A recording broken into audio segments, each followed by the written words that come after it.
नमस्कार दोस्तों। यदि आप भी अपनी हथेली का विश्लेषण करवाना चाहते हैं, तो स्क्रीन पर दिए गए नंबर पर संपर्क कर सकते हैं। ये एक राइट हैंड मेल पाम है और उम्र है आपकी लगभग 39 इयर्स। अब मेरे पास जनरली जो क्लाइंट्स आते हैं, उनके सवाल लगभग सेम होते हैं। पैसा, परिवार, करियर, एटसेट्रा एटसेट्रा। लेकिन आपके सवाल थोड़े अलग थे। आपके सवाल भी मैंने पढ़ लिया, आपका हाथ भी देख लिया, बस रिकॉर्ड करना बाकी है। मैं पूरा प्रयास करूँगा कि मुझे जितना भी हस्तरेखा के बारे में जानकारी है, थोड़ी बहुत जैसी भी है, उसके अनुसार आपका मार्गदर्शन करने का प्रयास करूँ और आपके सवाल देने का भी, जो भी मुझे दिखेगा अच्छा बुरा, एक क्लियर कट जानकारी आपको इस वीडियो के थ्रू मिल जाएगी कि आपके हाथ की रेखाएं क्या कहती हैं। जो आपके सवाल थे, क्या आप वो चीज़ें कर भी पाएंगे, क्या नहीं कर पाएंगे, कैसी स्थिति है। तो सबसे पहले देखिए, यदि आपके हाथ में देखेंगे तो ये है आपके हाथ में धनुषाकार रेखा। ये रेखा जब हाथ में बने तो जनरली ये बताया जाता है कि ऐसा व्यक्ति बड़ा समझदार होगा, सही समय पर सही निर्णय व्यक्ति ले पाता है। ऐसा जातक किसी की बातों में आकर, इमोशंस में बहकर कभी भी गलत निर्णय नहीं लेता है। तो कुछ इस तरह के लक्षण, कुछ इस तरह के संकेत हमको आपकी इस रेखा में यहाँ पर दिखाई पड़ते हैं। अब बात करेंगे ग्रहों को लेकर। तो बुध पर्वत का क्षेत्र बिल्कुल ठीक है, ये न्यूट्रल है। ना तो यहाँ पर मुझे बहुत अच्छी रेखा दिखती है, ना कोई बहुत बुरी रेखा दिखती है। बुध ग्रह का प्रभाव जीवन में ठीक ठाक ही देखने को मिलेगा। बात करेंगे सूर्य पर्वत की, तो सूर्य पर सूर्य रेखा आपके हाथ में है और बहुत लंबी नहीं है, बहुत छोटी नहीं है, बहुत मध्यम, बहुत अच्छी, बहुत बढ़िया सूर्य रेखा यहाँ पर मुझको दिखती है। इस सूर्य रेखा होने का मतलब होता है कि ये रेखा पिता के अच्छे कर्म, पिता के आशीर्वाद को दिखाती है। सोसाइटी में, समाज में व्यक्ति का मान सम्मान बहुत बढ़िया रहेगा। व्यक्ति की लोग इज्जत करेंगे। जब व्यक्ति वृद्ध अवस्था में होगा तो उम्र के छोटे लोग बहुत मान सम्मान देंगे। ये रेखा इस बात का संकेत होती है। तो समाज में व्यक्ति का यश, वैभव बना रहता है। यहाँ पर शिक्षा रेखा 2-2 है। देखिए, शिक्षा रेखा जब किसी व्यक्ति के हाथ में हो तो ऐसा व्यक्ति जिस भी कार्य क्षेत्र में होगा, किसी बिजनेस में, किसी नौकरी में, कहीं पर भी, तो उस कार्य क्षेत्र का ज्ञान बहुत सटीक होता है, बढ़िया होता है। ऐसे व्यक्ति बहुत अच्छे एडवाइज़र बन पाते हैं। तो जब भी किसी को एडवाइस देते हैं, वो हमेशा उनके काम आती है। ऐसे व्यक्ति अपने बुढ़ापे के अंदर बहुत से लोगों का मार्गदर्शन भी करते हुए देखे जाते हैं। अब आते हैं यहाँ पर शनि पर्वत। इस पर कुछ अजीब चिन्ह हैं और अलग चिन्ह हैं, हर किसी के हाथ में से चिन्ह होते नहीं हैं। और इन्हीं चिन्हों के प्रभाव से आप तंत्र मंत्र साधना के क्षेत्र में हैं। अब देखिए, आपकी रेखाएं कुछ और कहती हैं, आपके सवाल कुछ और होते हैं। मैं आपके सामने वो कहानी रखूँगा जो आपकी रेखाओं में समझ में आती है। तो देखिए, आपकी रेखाओं में कुछ भी ऐसा मुझे नहीं दिखता है कि व्यक्ति समाज के लाभ के लिए या किसी अच्छे कार्य के लिए उस तंत्र मंत्र साधना का यूज़ करेगा। मान के चलिए आप उस तंत्र मंत्र साधना में सफल हो जाते हैं, तो कभी भी समाज के भले के लिए या अच्छे कार्य के लिए उसका इस्तेमाल नहीं होने वाला है। तो सबसे पहला तो ये चीज़। और यहाँ पर जो संकेत है वो ये है कि व्यक्ति इन चीज़ों में पड़ेगा, हो सकता है कि सफल भी हो जाए, लेकिन फिर अपने कर्मों को बिगाड़ेगा और अपने कर्मों को खराब करेगा। ऐसे संकेत यहाँ पर दिखाई पड़ते हैं। और यहाँ पर जब वर्ग का चिन्ह हो छोटा सा, तो व्यक्ति इन क्षेत्रों में जाता ही जाता है और इन क्षेत्रों में सफल भी होता है। लेकिन रेखा इस तरह की है कि अगर कोई, मान के चलिए आपके पास कोई अलग चीज़ है, तो ये भी ज़रूरी होता है कि उसका इस्तेमाल सही जगह पर सही काम के लिए हो। तो सही जगह सही काम, ऐसा मुझे यहाँ पर नहीं दिखता है। तो ये चीज़ है। इसके बाद अगर आपके हाथ में यहाँ पर दिखेंगे तो ये है बृहस्पति का क्षेत्र। बृहस्पति का क्षेत्र ठीक है। यहाँ पर 2 सीधी खड़ी रेखा है, एक यहाँ पर आड़ी रेखा है।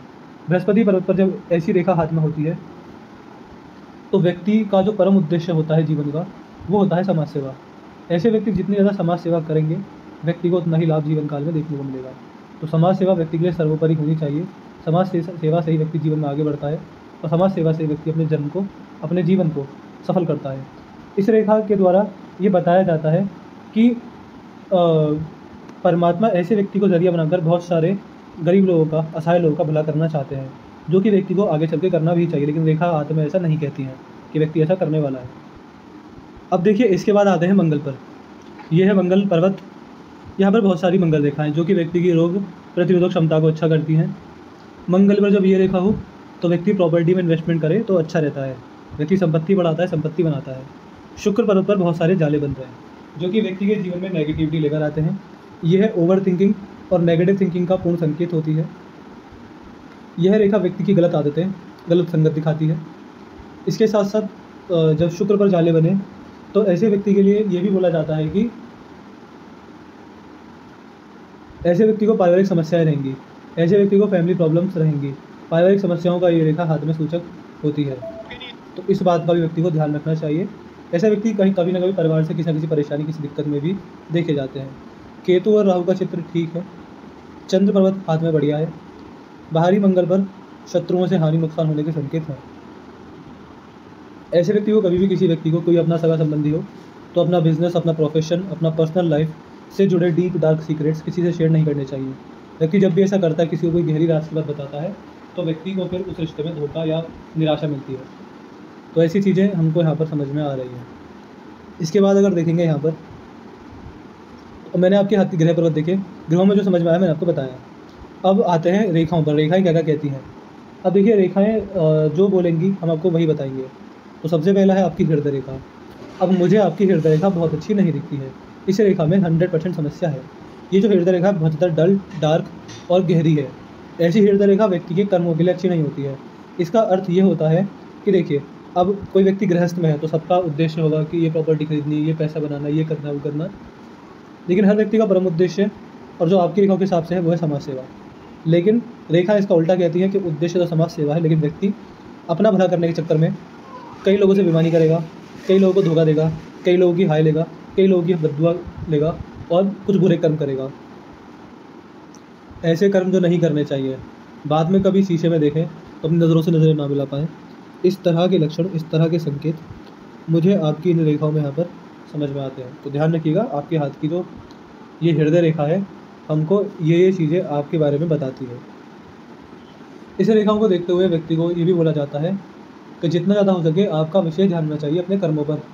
कि जीवन में कुछ भी हो जाए, कुछ हासिल हो ना हो, बड़ा पैसा कमाए ना कमाए, बट इतनी जब दुबली पतली हृदय रेखा हो तो व्यक्ति को अपने कर्म नहीं बिगाड़ने चाहिए, चाहे कुछ भी हो जाए। तो इस बात का बहुत ध्यान रखिएगा। बहुत स्ट्रॉन्ग एडवाइस है हमारी तरफ से आपके लिए। अब बात करते हैं आपकी मस्तिष्क रेखा की तरफ। यहाँ से चलती यहाँ पर समाप्त होती है। यह आपकी मस्तिष्क रेखा है। यह है आपकी बुद्धि की रेखा है। व्यक्ति चतुर है कि चालाक है, अपनी बुद्धि का उपयोग करता है कि नहीं करता, किस तरह के लक्षण हैं, तो ये सारी चीज़ें यहाँ से समझ में आती हैं। और जैसी आपकी ये मस्तिष्क रेखा, व्यक्ति बुद्धिमान होता है, अपनी बुद्धि का उपयोग करके अपने बुरे समय को संभालने वाला, अपने जीवन को सफल करने वाला व्यक्ति देखा जाता है। तो ऐसी स्थिति हमको आपकी इस रेखा में यहाँ पर दिखाई पड़ती है। मस्तिष्क रेखा आपके हाथ में काफ़ी अच्छी दिखाई पड़ती है। अब आते हैं आपकी जीवन रेखा की तरफ। यह है जीवन रेखा। ये यहाँ से चलती यहाँ पर समाप्त होती है। अब देखिए जीवन रेखा पर क्या दिखता है। यहाँ से जीवन चलता है, वो 39 के हैं। मुझे आपके आने वाले समय के अंदर हेल्थ इशूज़ दिखते हैं, क्योंकि आपकी जीवन रेखा दो जगह आकर बहुत ज़्यादा नेगेटिव हो गई है। सबसे पहला तो यहाँ पर हुई है, दूसरा यहाँ पर हुई है। तो अगर बात करेंगे तो यहाँ से यहाँ तक, इसका अर्थ है कि ये उम्र होगी आपकी 46 से 50। इस उम्र में संभल के रहना पड़ेगा। अपना हेल्थ इंश्योरेंस इस उम्र से पहले करवा लीजिएगा, आपको काम आएगा। और भी व्यक्ति को ध्यान देना चाहिए कि इस उम्र में उल्टा सीधा ना खाएं, ऑयली फूड, तला भुना, बाहर का इतना उपयोग ना करें। हरी सब्जियों का सेवन करना चाहिए। अपने स्वास्थ्य पर ध्यान देना चाहिए। जिम जाना, एक्सरसाइज करना, योगा करना, अपनी फिटनेस पर ध्यान देना, ये काम व्यक्ति को करते रहने चाहिए। फिर एक दूसरा समय भी आएगा जहाँ पर जीवन रेखा ऐसी ही है, जो कि उम्र है मेरे हिसाब से 62 से 65। ये 3 साल में थोड़े ध्यान देने के लिए रहेंगे, वरना आप इस उम्र में बड़ा ही कष्ट झेलने वाले हैं, ऐसा यहाँ पर दिखता है। तो ये चीज़ें यहाँ पर हैं और जीवन रेखा सही है। इसके अलावा कोई बड़ी गड़बड़ जीवन रेखा में नहीं दिखती है। लेकिन जीवन रेखा पूरी तरह सही नहीं है, जीवन रेखा पूरी तरह बढ़िया नहीं है। कहीं ना कहीं दिक्कत, समस्या जीवन रेखा आपके हाथ में दर्शाती है। अब आते हैं आपकी मेन रेखा, आपकी भाग्य रेखा पर। अब देखिए, जो व्यक्ति पैसे के पीछे है उसको ये पैसा दिखाती है, जो व्यक्ति अपने कर्मों के पीछे है उसको ये कर्म दिखाती है, जो व्यक्ति जिसके पीछे है अपने उद्देश्य के पीछे यही लक्ष्य तक पहुँचाती है। ये है भाग्य रेखा, व्यक्ति का भाग्य दिखाती है। अब आपके हाथ में ये जो भाग्य रेखा है, इसके जो संकेत आते हैं वो ये आते हैं कि व्यक्ति को तंत्र मंत्र साधना की जगह भगवान शिव की भक्ति करनी चाहिए।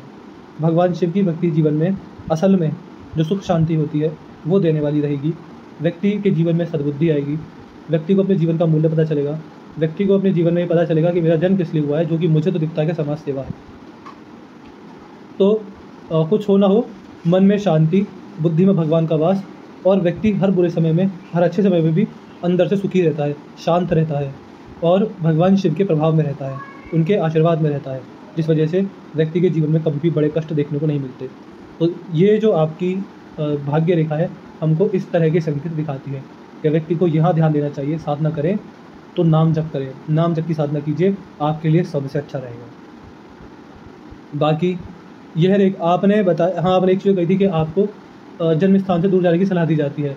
देखिए मुझे भी लगता है कि आपको जन्म स्थान से दूर जाना चाहिए, वहाँ जाकर तरक्की करना, बड़ा पैसा कमाना, मन को शांति मिलना और सुखी रहना, ऐसे जीवन में संकेत आपको देखने को मिलेंगे।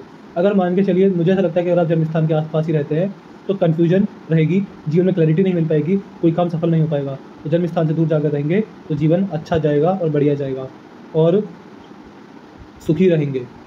तो ये चीज़ें हमको आपकी भाग्य रेखा में समझ में आई। तो मैंने आपकी हस्तरेखा का विश्लेषण पूरा कर दिया। मुझे आपके हाथ में जो भी दिखा वो मैंने बता दिया है, और मुझे क्या क्या दिखा मैं फिर से रिपीट करता हूँ। थोड़ी बहुत गलत संगत, गलत आदतें यहाँ पर दिखती हैं, प्रॉपर्टी से पैसा है ये यहाँ पर दिखता है, समाज सेवा ही मूल उद्देश्य ऐसा दिखता है। यहाँ पर है संकेत जो आपके सवाल थे उससे जुड़े संकेत हैं।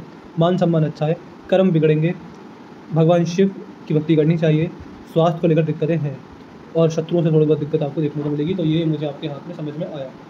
उपाय तो मैं आपको कुछ दूंगा नहीं, लेकिन हाँ कुछ एडवाइस हैं जो मैंने आपको वीडियो में दे दी है, उनको मानिएगा, हो सके तो मानिएगा। बाकी आपने कुंडली भेजी, बट हमको कुंडली पढ़नी नहीं आती, हम केवल हस्तरेखा ही देख पाते हैं। तो हस्तरेखा से हमें जो दिखा हमने बता दिया। और कोई डाउट और कोई क्वेरी और कुछ पूछना पूछ लीजिएगा, आपको आपके सारे सवाल के जवाब मिलेंगे। तो अपना रिव्यू भी छोड़ दीजिएगा, आपका वीडियो कैसे लगी, एनालिसिस कैसा लगा, आप हमारे एनालिसिस से सेटिस्फाई है कि नहीं है, आपका रिव्यू क्या बता दीजिएगा। और उपाय तो देने नहीं है, बस कुछ एडवाइस है वही आपको देनी है जो मैंने वीडियो में दी है। और देखिए आपका सवाल था कि क्या आप की तंत्र मंत्र जो साधना है वो क्या पूरी होगी, क्या वो सफल होगी, आप उसे कब करेंगे। आपके सवालों में आपका मेन सवाल यही था। तो देखिए इसका जो मुझे समझ में आया वही आया कि भगवान ने आपको इस काम के लिए धरा पर भेजा है और आपने अपने जीवन में अपना लक्ष्य ये बनाया है। अब आप यहाँ पर हैं, आप इस ओर जाएंगे, सफल हो जाएंगे, आपकी साधना भी पूरी हो जाएगी, लेकिन उससे जो आपको कह सकते हैं कि शक्तियाँ मिलेंगी या जो भी आपकी मानसिक स्थिति में परिवर्तन आएगा उसका आप अच्छे कामों के लिए उपयोग नहीं करेंगे और बाद में आपको उसका परिणाम गलत देखने को मिलेगा, जिसमें आपके कर्म बिगड़ेंगे। मेरी राय है शिव भक्ति कीजिए, समाज सेवा कीजिए, कर्म सुधरेंगे, अच्छा जीवन मिलेगा, सुखी रहेंगे और अंत में भक्ति करते करते मोक्ष मुक्ति को प्राप्त हो जाएंगे। तो ये दो रास्ते हैं, आपको जहाँ जाना है आप जा सकते हैं। जो मेरी राय है वो मैंने वीडियो में बताई है। तो मैं आशा करता हूँ कि यहाँ पर आपको आपके सारे सवालों के जवाब मिल गए होंगे। तो चलिए दोस्तों, मिलते हैं अगली वीडियो में, तब तक के लिए जय हिंद, जय भारत।